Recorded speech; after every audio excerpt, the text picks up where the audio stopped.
Thank you, fellow Albertans. I'm here today to talk about some good news and some bad news. Let's start with the good news. Within the last hour, by a majority decision of 4-1, the Alberta Court of Appeal ruled in favor of Alberta's challenge of the federal carbon tax, striking down the federal carbon tax.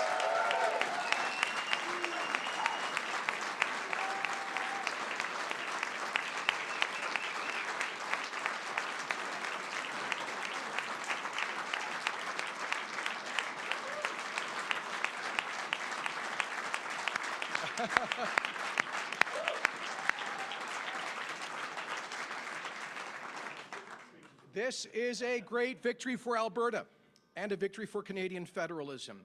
And we will take this decision with us as we stand up for our allies in Ontario, Saskatchewan, and Quebec at the Supreme Court of Canada next month.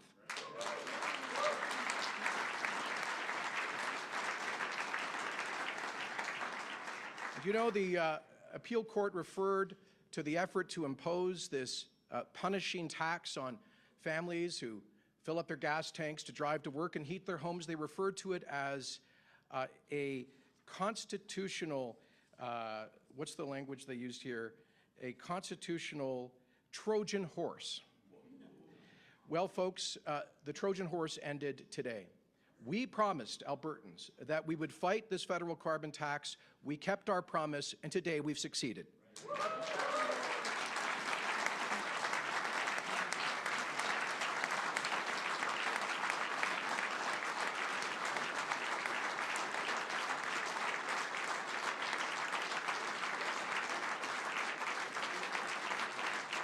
Thank you. But let me be clear about why we're fighting so hard against the federal carbon tax. First, we disagree with Ottawa that a one-size-fits-all consumer tax that punishes families for heating their homes or driving to work is the best way to reduce emissions. We categorically reject that. Even Ottawa admits that to be effective, their tax would have to rise from the current $30 a ton to something like $200 or $300 a ton. They've never been fully honest with Canadians about that, and there's a good reason for it. They know that if they were to increase the carbon tax by 1,000%, by tenfold, that it would push hardworking Canadian families into energy poverty and that there would be a tax revolt. Well, we stand with hardworking families from coast to coast in standing up for their budgets, their ability to put food on the table, their ability to heat their homes, their ability to take kids to hockey practice and to live normal lives. We do not believe Canadians in this cold northern country should be punished for simply living normal lives.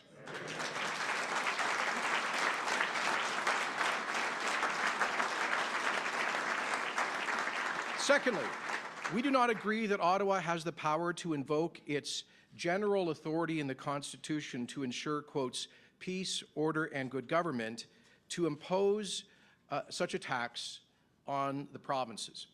If the peace, order, and good government clause can be used to justify federal regulation in an area that Ottawa is not otherwise empowered to regulate, then it could effectively erase the long-standing and essential division of powers that is at the heart of the Canadian Federation. And that is why, again, it was so important in a 4-1 decision today, the Appeal Court of Alberta stood in defense of the Canadian Constitution as it was in 1867 and has been for over 140 years, in determining that there is an appropriate division of powers, and this government, together with our allies across the country, will continue to defend the Constitution of Canada.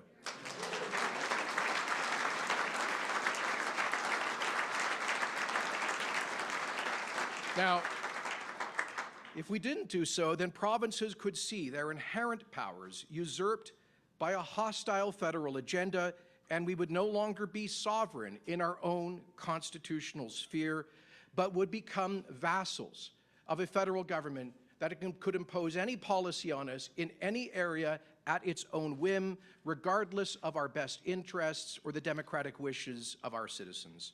So that is where we disagree with Ottawa, on the design of the federal carbon tax and on the power of the federal government to force it on provinces. But we do agree, and I want to emphasize this, we do agree that we need to be world leaders in the responsible development of our natural resources.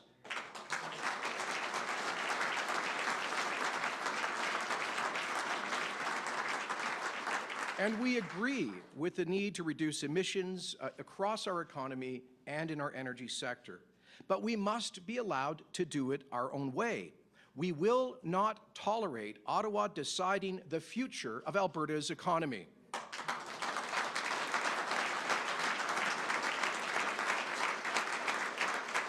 And so, as I say, we will continue to stand with our allies in Ontario, Saskatchewan, Quebec, and elsewhere in defending working families and defending our constitutional authority as a government. And we expect the Government of Canada to comply with the order to the court today and to remove the federal carbon tax on Albertans.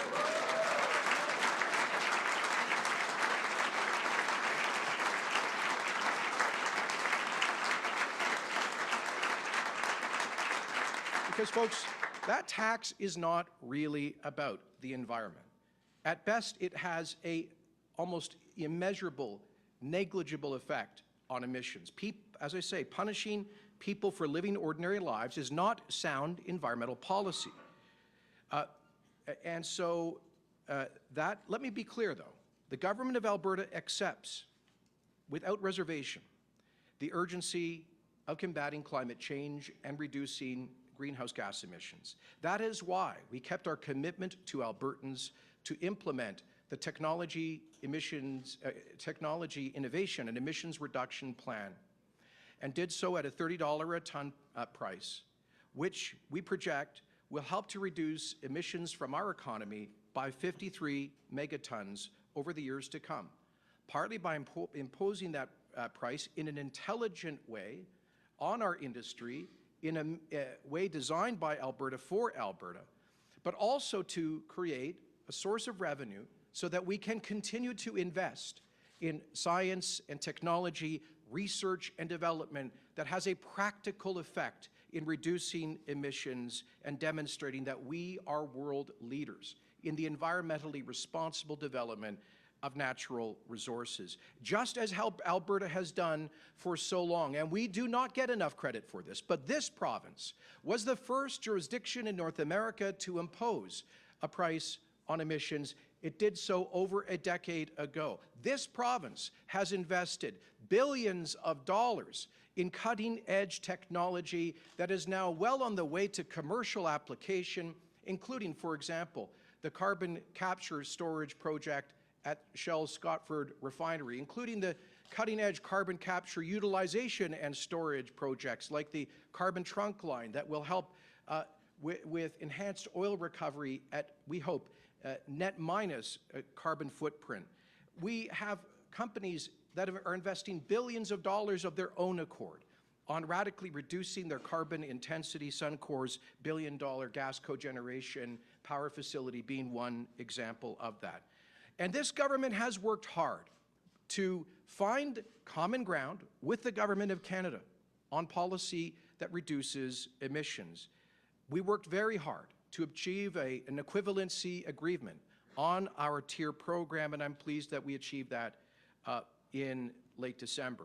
And now we are working very hard to achieve an equivalency agreement with the Government of Canada on methane emissions that will further reduce greenhouse gas emissions from Alberta, but we believe we know how to do it at lower costs with less of an effect on jobs and our economy while maximizing the environmental benefits.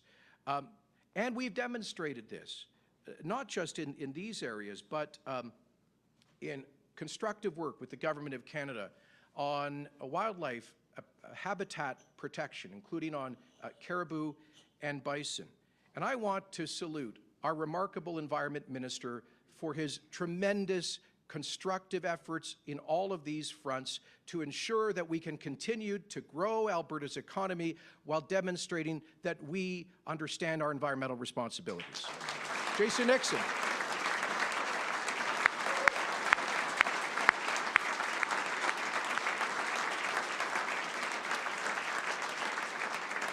Because, friends, we understand, we embrace a vision of Alberta in the future being the world's most responsible and leading supplier of non-renewable energy as long as the world requires it.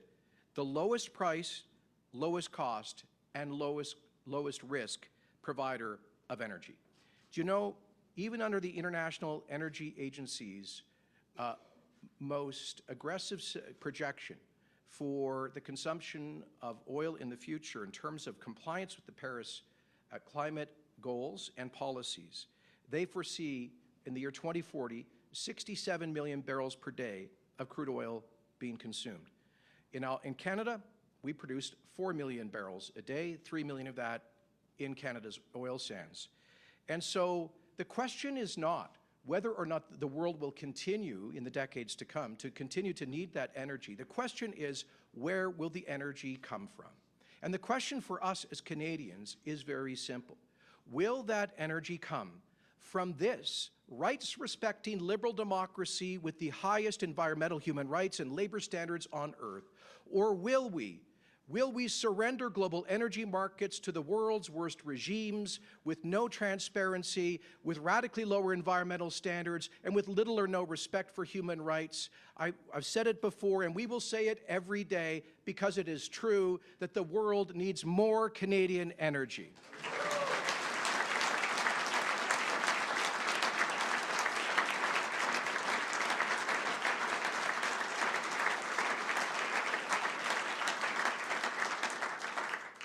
If I could, for our friends from French language media, pour dire que si le Canada refuse à développer nos ressources énergétiques et naturelles à l'avenir, nous avons abandonné les marchés internationaux de l'énergie au pire régime du monde avec les mesures environnementaux et droits de la personne très bas. Et le Canada est le meilleur producteur de cette énergie au monde. Il faut le développer avec plus de meilleure performance en ce qui concerne l'environnement et nous sommes axés sur ce défi-là. Now, friends, let me turn then to the bad news. Albertans were deeply distressed by the announcement last night of Teck Resources Limited that it is repealing its application before the Federal Environment Minister for a license to produce the Frontier mine in northern Alberta. Let me be clear. There is absolutely no doubt that this decision was taken in large part because of regulatory uncertainty and endless delays created by the national government, as well as the general atmosphere of lawlessness that we have seen take hold parts of our country and much of our economic infrastructure in the past 3 weeks. This should have been a straightforward and automatic approval. After it went through 9 years of exhaustive environmental review, according to the world's most rigorous standards, and given that over that time, profound period of Indigenous consultation with affected Aboriginal communities. And what came from all of that was a validation of the Frontier project as being the kind of project which should be the path forward for responsible energy production. It would have produced, based on the technology they proposed 9 years ago, which would now be even more effective, they projected producing energy at about 1/2 the carbon intensity of a barrel of Alberta bitumen, and it would be lower carbon intensity than half the oil produced in the United States. According to Science magazine, the Teck Frontier mine would have produced energy at in the bottom quartile of carbon intensity amongst global oil producers.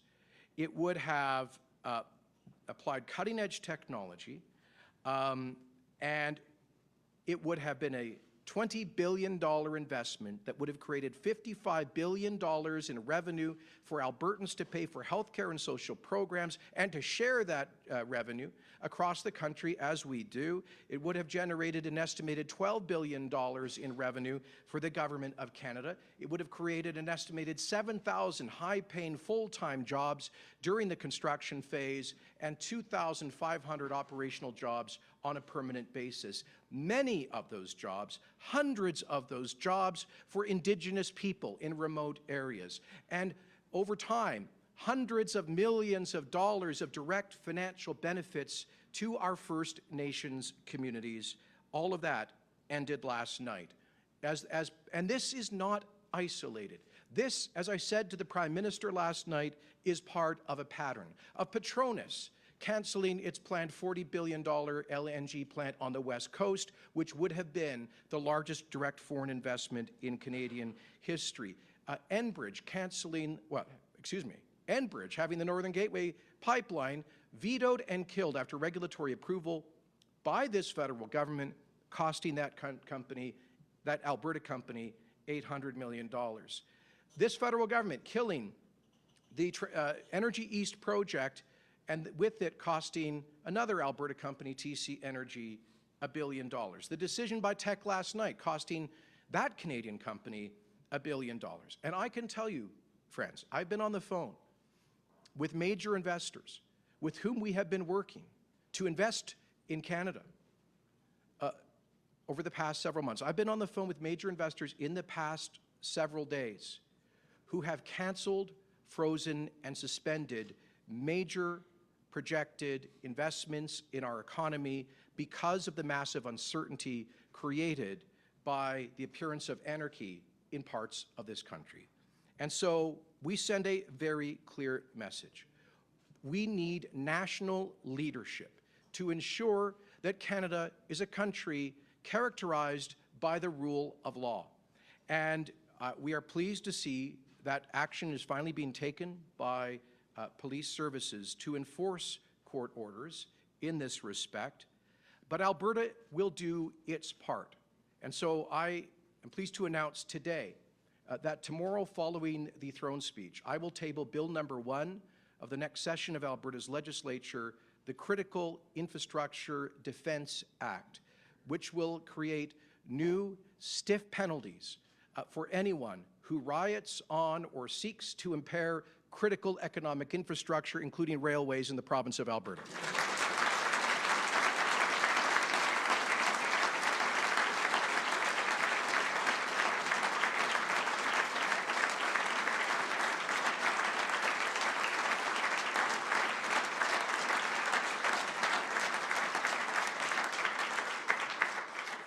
Secondly, and let me be very clear about this, with growing questions about investor confidence in Canada, the Government of Alberta is prepared to do whatever it takes to ensure our economic future, including a future of responsible resource development. We will not back down. When regulatory uncertainty, hostility by the federal government, or pressure from special interest groups inhibits investment in Alberta resource development, our government will act. Like the government of the late Premier Lougheed, Alberta is prepared to invest directly and support companies and Indigenous groups when necessary to assure the future of responsible resource development, and we rule nothing out in that regard.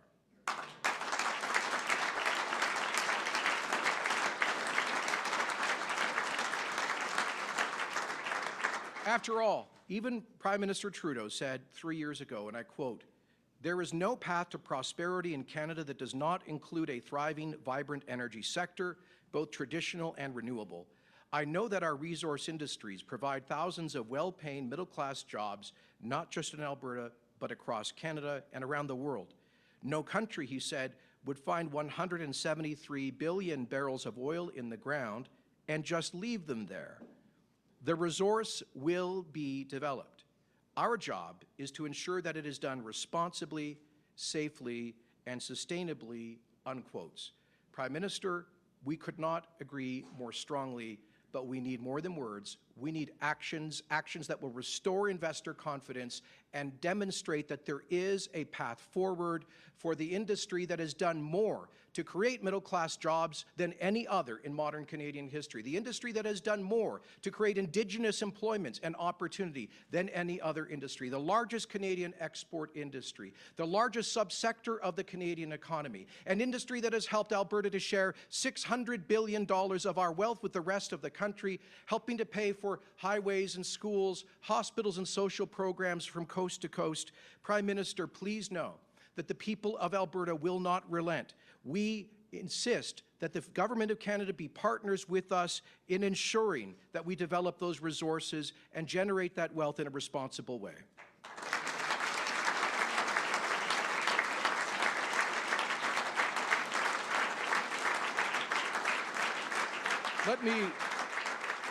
Let me close by underscoring a critical element of this.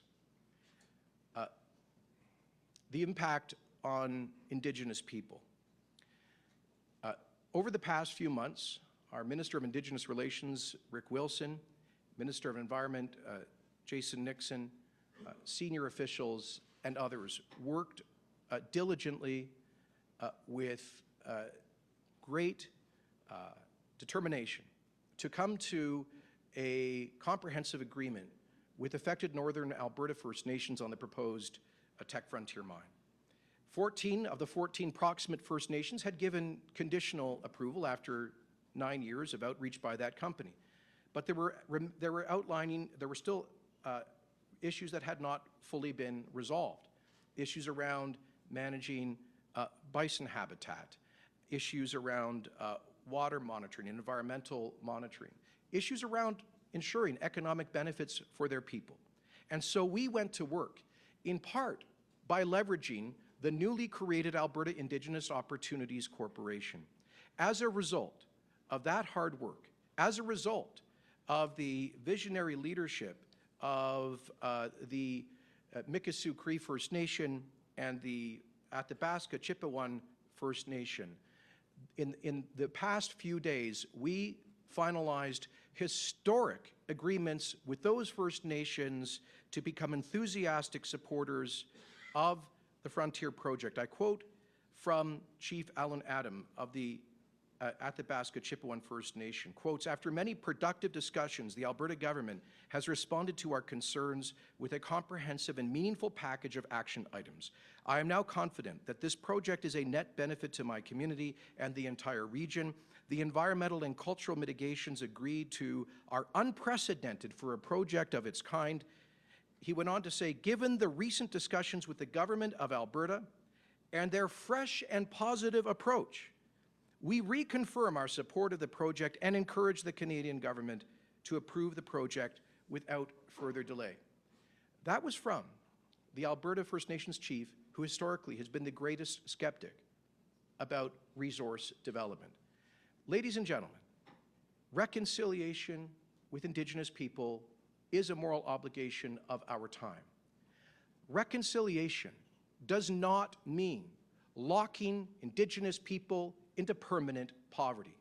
Reconciliation has no meaning if it says to Indigenous communities in remote and northern parts of Canada, where they do not have service industries or manufacturing industries or tech industries, what they have in those lands, the lands that their ancestors first inhabited, what they have are natural resources, the kind of natural resources that we Canadians have developed all through our history. But let's be honest, too often through our history, those Indigenous people were excluded from the opportunity to benefit from that resource development. That is changing now. That is changing here in Alberta. That is our vision. That is why we created the Indigenous Opportunities Corporation. That is why 14 for 14 of those First Nations wanted to partner.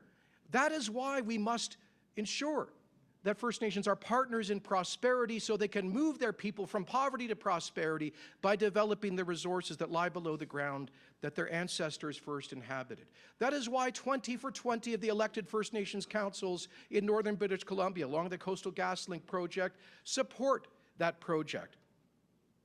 But all of these First Nations are wondering whether there actually is a future of opportunity, whether they will be permanently locked out of economic opportunity, employment, training, and a good standard of living, especially for their young people, who too often have found themselves trapped in addiction because of economic despair and despondency. And so I say to the Prime Minister, but I really say to the urban green left zealots who have been trying to appropriate the cause of First Nations, that what in fact you are doing is slamming the door shut on their economic and social future. The government and the people of Alberta are determined to overcome that zealotry from the far left, to be partners in prosperity with our Indigenous people fully in the future. Just as we were on this project, we will continue to lead the way with a model of reconciliation through prosperity, and we plead with the federal government to join us in that.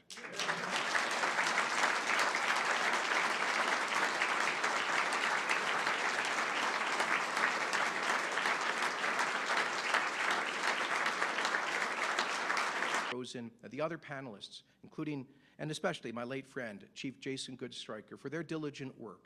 I look forward to receiving their recommendations by the end of next month.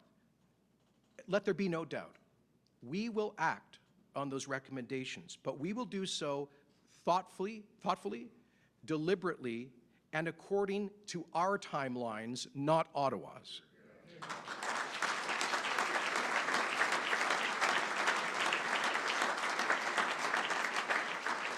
And within those prospective reforms lie a series of measures, fully to assert Alberta's autonomy within the Canadian Federation in ways that other provinces have done, to use every tool at our disposal to ensure a prosperous economic future.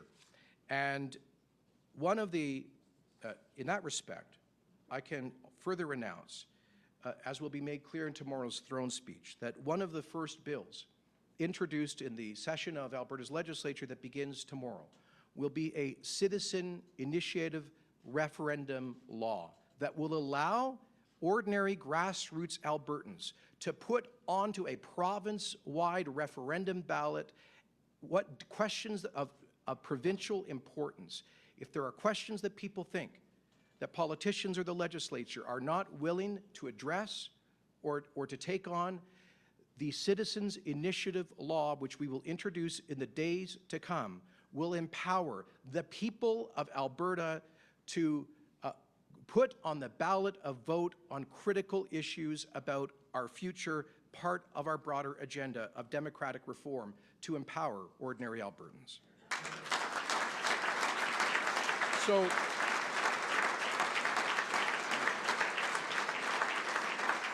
friends, with that, let me close by thanking you. We'll take questions in a moment. I just want to say a word to Albertans who are angry, frustrated, hurting, especially to those who have now 5 years into a period of economic stagnation, still not seeing a sign of hope, to those who are still unemployed or whose incomes in the private sector are down dramatically, those small business people who are still barely hanging on.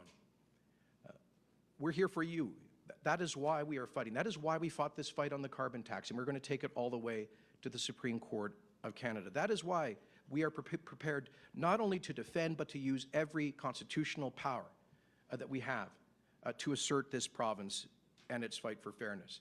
It is why we are prepared to increase the ambition and boldness of our blueprint for jobs and our economic policy to ensure future prosperity. So, friends, with that, some good news today and some bad news. But ultimately, the great news is this. We're all Albertans. We're resilient. We're tough. We've overcome big challenges in the past.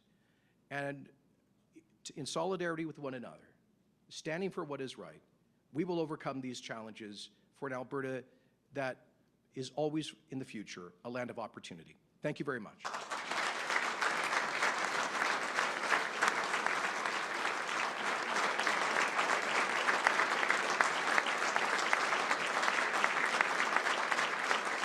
Thank you. I'm happy to take questions. I'll just remind our friends in the media that we'll limit yourself to one question, one follow-up, please. Go ahead. Afternoon, Premier. Can I just get you to expand on one point you made in your speech, if I'm paraphrasing it properly? We're prepared to invest directly when necessary. We'll rule nothing out. Of course, you've sort of, if I'm interpreting that correctly, you've gone against that in the past, oil by rail, that sort of thing. Is this a change in policy now, and what does this look like? First of all, the oil by rail deal was just a bad deal. It made no financial or economic sense. It was a $4.5 billion risk only to move 120,000 barrels per day over 2 years to do something the private sector was willing to do, as demonstrated by the fact that crude by rail shipments have tripled from 100 to nearly 400,000 barrels per day without that government action. So we managed to get out of that thanks to, I'd like to commend my chief of staff actually for having led that file and having helped to save Alberta taxpayers several $100 million. Ours is a government that believes that markets are generally the best way to create prosperity. And we believe in limited government. At the same time, we recognize that we are facing certain existential threats, partly through politics, the failure to get pipelines built, the vetoing of major projects. And so we will not stand by passively and allow those seeking to landlock our energy and cripple our future to do so as passive spectators.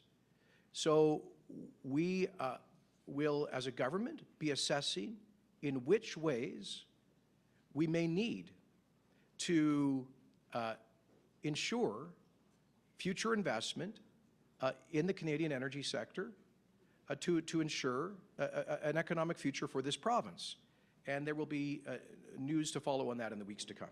Can you just give me a sense, is there something that you're looking at? Are we looking at perhaps buying a pipeline, or how might this manifest itself? There are projects that we are looking at, and you'll have to stay tuned to see how it manifests itself.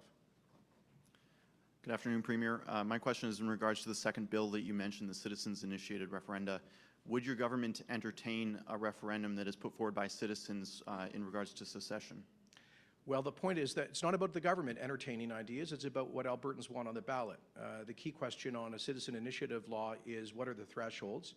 And those will be proposing some thresholds in the initial draft of the bill. But as I said to the government caucus this morning, I will encourage a legislature committee to hold expansive hearings on that, on what would be the right thresholds to trigger a referendum.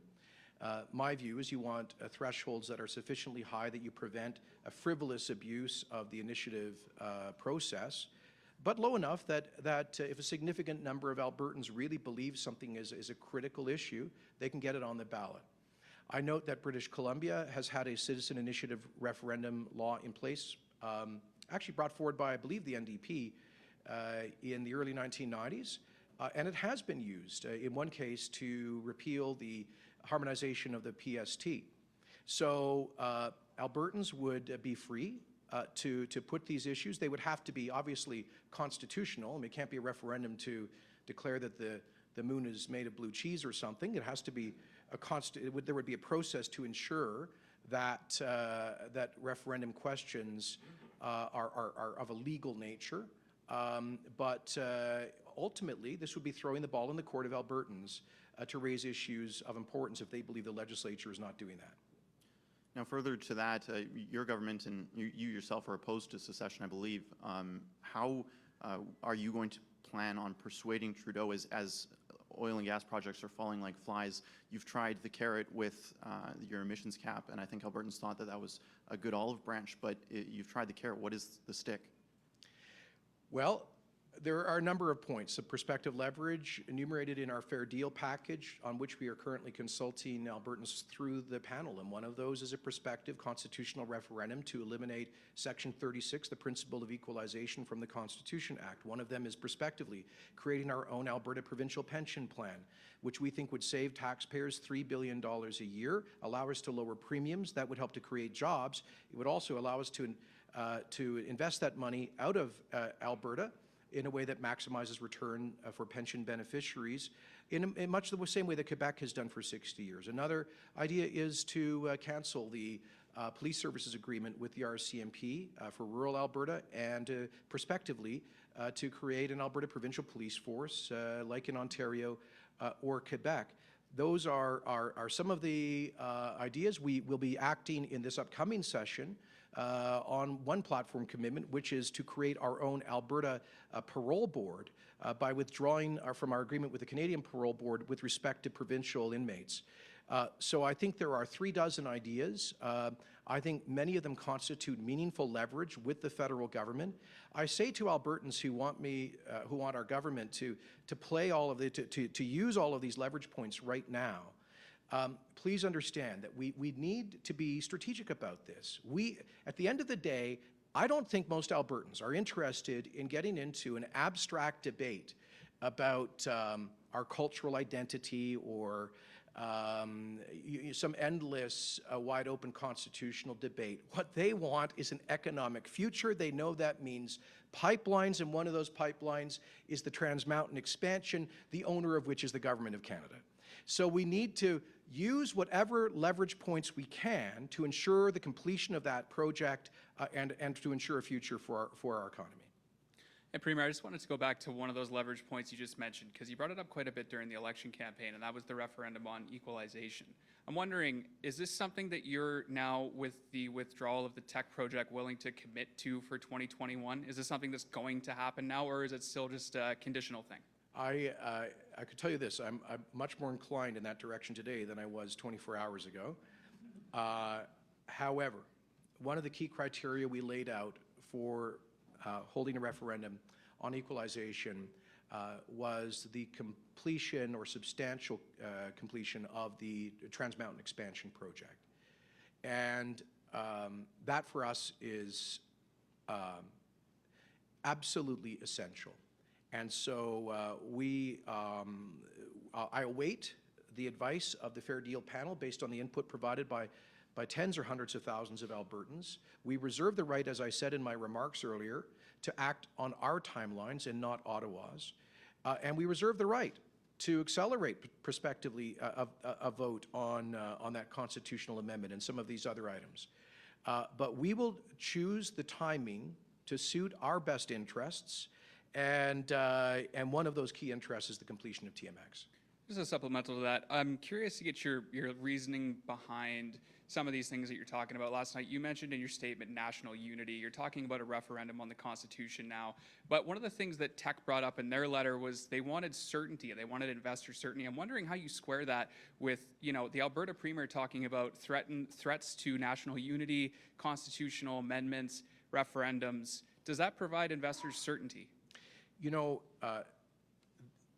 This government is certainly providing investor certainty, reducing the tax burden on job creators, reducing red tape, bringing in the Royalty Guarantee Act, which provides a predictable long-term horizon for royalties around wells, and so much more that we are doing. And what we're pleading with Ottawa is to create a predictable and timely regulatory process that enhances investor certainty. When I talk about tensions on national unity, I'm not advocating that. I'm describing a reality that exists in this province and in other parts of Canada. And I think it would be grossly irresponsible for political leaders to ignore that reality, to just wish it away. We need to deal with the deep frustration, which is legitimate. Now, I will pick up on your question, though, to say that while I understand the frustration of Albertans who have been talking about secession, I would plead with them to understand that focus needs to be on getting the economy going. And I believe that is a project which would truly undermine investor confidence in the Alberta economy. So I was hired to focus on jobs, the economy, and pipelines, not to tilt at constitutional windmills. And that is why I would plead with frustrated Albertans to focus on positive and constructive ways that we can reform the Federation and grow our economy at the same time. In his letter, pardon, en français, le PDG de Teck dit que l'incertitude ne vient pas des politiques du gouvernement fédéral. Il pointe un peu plus vers le manque de cohésion entre les différents gouvernements. Alors, qu'est-ce que vous avez à lui répondre? Actually, I'm sorry, do you mind if I come back to the French at the end? Do you have any? Parce que c'était quoi la question à nouveau? La question, c'est que le PDG de Teck, vous avez été très prompt à pointer le gouvernement fédéral du doigt pour le refus de Teck, mais lui, c'est pas eux qui pointent du doigt, il dit même que c'est pas la faute des politiques du gouvernement fédéral, que c'est plutôt un manque de cohésion entre les différents gouvernements, Well, I can incluant tell le you, vôtre. I'll answer in English first and then I'll answer in French. So the question was, the president of Teck said in his statement that he did not blame the federal government, but a lack of cohesion on policy. First of all, I can tell you that Mr. Lindsay, I spoke to him twice on the weekend, once on Saturday night, once on Sunday night. And in both conversations, he stressed with me concerns about public safety that have emerged in the past 10 days, including those that have emerged from the rail blockages. He said in Miami this morning, and I quote, "As a result of these illegal blockades, there has been some deep concerns expressed across the country, in particular with relation to the safety of railway employees, to the safety of the public and the protesters, and the effects they're having on the Canadian economy and individual Canadians," unquote. He told me multiple times that their concern about public safety would be featured in their release last night. I can't explain why that did not happen. But it's clear to me that what actually happened was this. The federal government let Teck know that there would not be a yes-no decision on the application this week, but rather it would be deferred to some point in the future, creating even greater uncertainty for that company, which has critical at large mining operations across Canada and around the world. And I believe, had it not been for that uncertainty, that they would have proceeded with the project. They continue to maintain that it is economically and financially viable. And let me say another thing. This government, the government of Alberta, has done everything that we can to try to find common ground with the government of Canada on environmental policy. On April the 17th, 12 hours after our government was elected, I spoke to the Prime Minister about finding common ground, including possibly bringing into force the 100 megaton cap that had been negotiated by my predecessor. I talked about our tier plan. I said we'd be willing in principle to go to a $30 a ton price and to take other actions as long as we could find a way forward for approvals on major projects. And we heard nothing back. I repeated those messages to him, to the Prime Minister, 3 days after I was sworn in. I repeated those messages to him in his office, I think on December the 9th. Our Environment Minister Nixon has conveyed the same messages to his counterparts, Minister McKenna and Wilkinson. And so we have been ready, willing, and able to find an agreement with the federal government on environmental issues that would also pave a way forward for the growth of our industry. And I don't know why the government of Canada has been unable to get its act together on these issues. I'll try to do that briefly in French.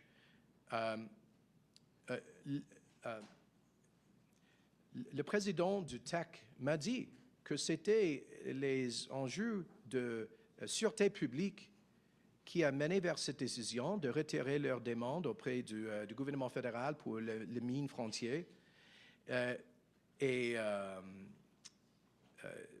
J'ai dit que notre gouvernement a essayé depuis 9 mois à travailler avec le fédéral pour trouver une entente sur la croissance de l'industrie énergétique avec une diminution des émissions de gaz à effet de serre. C'est la raison pour laquelle nous avons imposé notre programme de tier, un tarif sur les grands émetteurs, et nous avons essayé de trouver une équivalence sur les réglementations de méthane et sur les autres mesures environnementales. Et nous sommes toujours prêts d'agir avec le fédéral à cet égard. Mais qu'est-ce que ça signifie maintenant pour la suite des relations entre le gouvernement albertain et le gouvernement fédéral, cette décision de Teck? It certainly doesn't help the relationship. The question was, what does the decision mean for our relationship with Ottawa? It certainly doesn't help the relationship. I think for most Albertans, it is just another indication of a federal government whose basic policy setting has cost us tens of thousands of jobs and billions and tens of billions of dollars of prospective investment. And I conveyed that view very forcefully to the Prime Minister last night. La décision du Teck d'hier, évidemment, s'ennuie à la relation entre l'Alberta et le fédéral, parce que ça renforce l'impression des Albertains que le gouvernement fédéral a une approche politique qui a tué dizaines de milliers d'emplois, qui a perdu dizaines de milliards de dollars d'investissement. Et j'ai souligné ces points-là, ces inquiétudes, dans un appel téléphonique avec le Premier ministre hier soir. Premier, hi, in English and French if possible. You said you want Ottawa to immediately remove the consumer carbon tax for Albertans. How realistic is that ask, given that we're still headed for a Supreme Court case with Saskatchewan? Well, I think is entirely realistic. This is the decision of 4-1 of the Alberta Appeal Court. It wasn't a close decision. They found that this is a gross interference in our constitutional authority, a constitutional Trojan horse, and so we asked the federal government to respect that. I'm sure we could sit down and talk with them about transitional provisions as we wait for the Supreme Court of Canada decision, but we're not going to relent on this. We're going to go to the wall on this. Okay, and in French? Écoutez, c'était une victoire totale pour les provinces, pas seulement l'Alberta, parce que le Québec nous rejoint à la Cour suprême du Canada à cet égard, pour défendre la juridiction des provinces et défendre les intérêts de nos contribuables. Alors,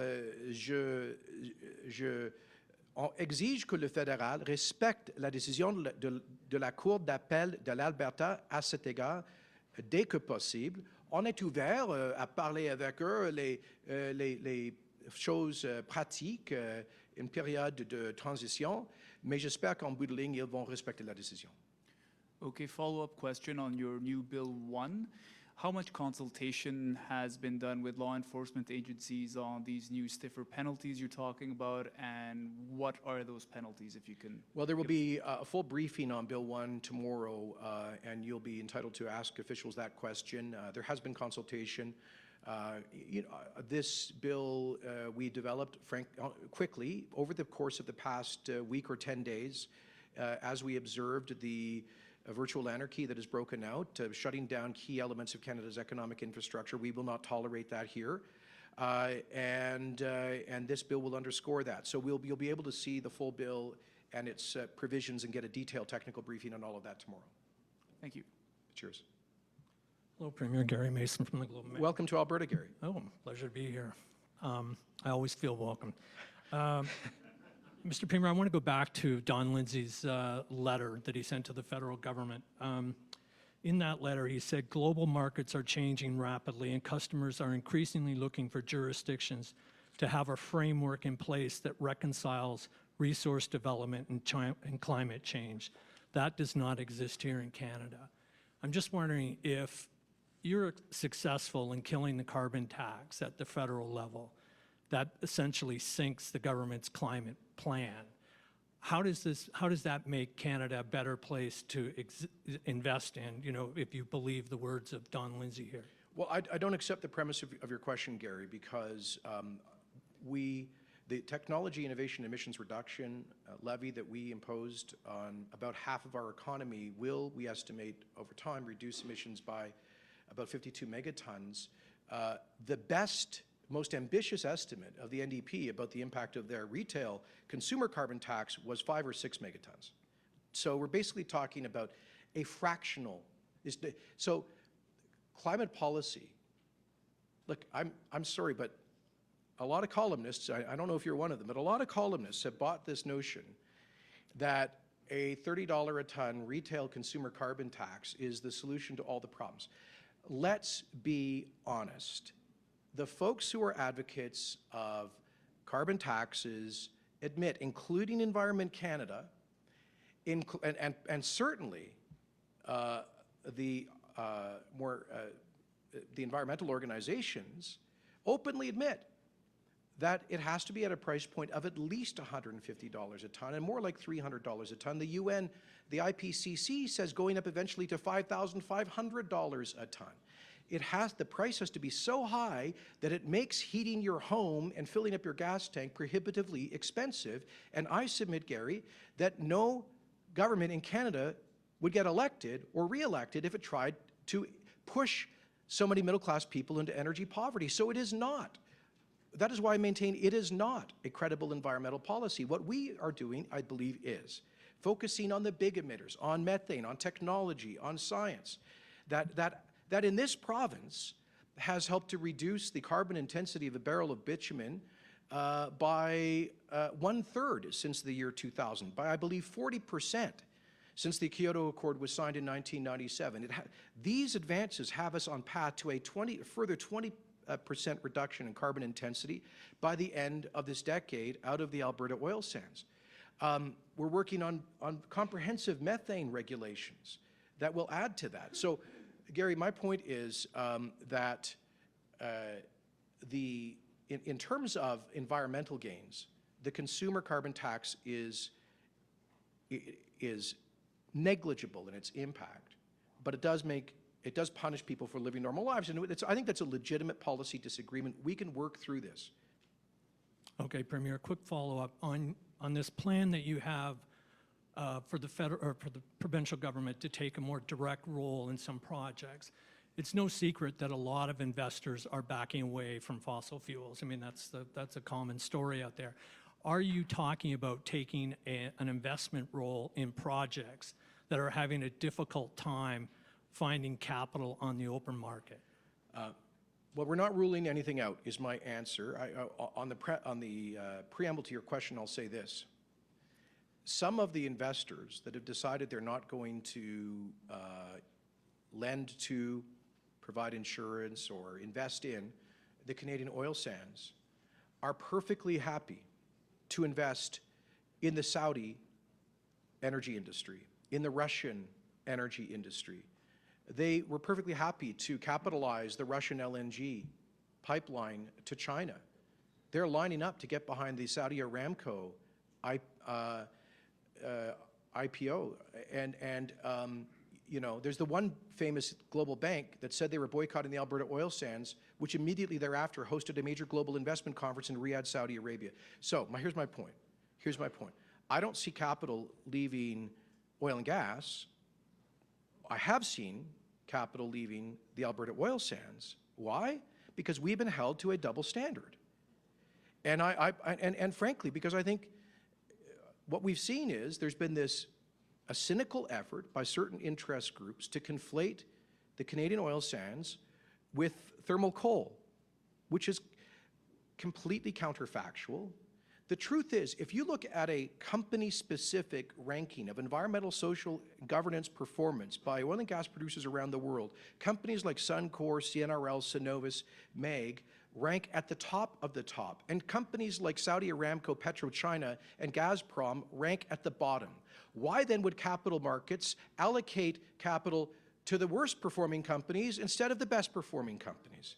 I think it's because they know that politics will never come back to bite them in those countries and those OPEC dictatorships. So that's why we are pushing back with a very vigorous message on our environmental, social, and governance standards. And that's, quite frankly, Gary, why things like our TIER program are important. We have to, and our companies know this. MEG, CNRL, Cenovus have all committed to net zero production of CO2 by the year 2050. and we want to help them achieve that goal. So afternoon, Premier. I guess a follow-up to Gary's question. You were elected on this fight back strategy. You launched the War Room. You have the inquiry into foreign funding, and you've been meeting with international investors. And yet we have seen this, as Gary mentioned, BlackRock has pulled out of the oil sands. We have Teck saying that they will not go forward with this project in part because of the lack of climate policy. So what do you think? Can I just say that about Teck? We had meetings with Teck officials on and off for several months, like probably dozens of meetings to communicate about their proposal. And they never raised with me, my staff or officials, emissions policy as an issue. They never raised Alberta emissions policy, not once. Not once. The first we heard of that was in the statement last night. So what do you think needs to change? Well, what I think is that they were absolutely prepared to proceed with this until, as the CEO said, the last 10 days. And what have we seen in the last 10 days? Shutting down of key elements of the national infrastructure, railways, through which Teck, as one of the largest mining companies, ships enormous amounts of products, and concerns about the implications of that for investor certainty, for public safety, to quote Mr. Lindsay. So, you know, Teck's whole project was premised on being the lowest emitting producer of oil in Canada. And as I said, in the bottom quartile of carbon intensity in the world. This was not about emissions. Premier Kenney, just going off of what you said earlier about your government not ruling anything out when it comes to investing in energy projects, would your government consider buying the Teck Frontier mine lease? Is that something that could be possible at all? We're ruling nothing out. And if it were to be done, would it be done through AIMCO, kind of like Coastal GasLink in December? No. Okay. Fair. I reject the premise of the question because the government of Alberta does not, cannot, will not direct AIMCO on how to invest. Period, full stop.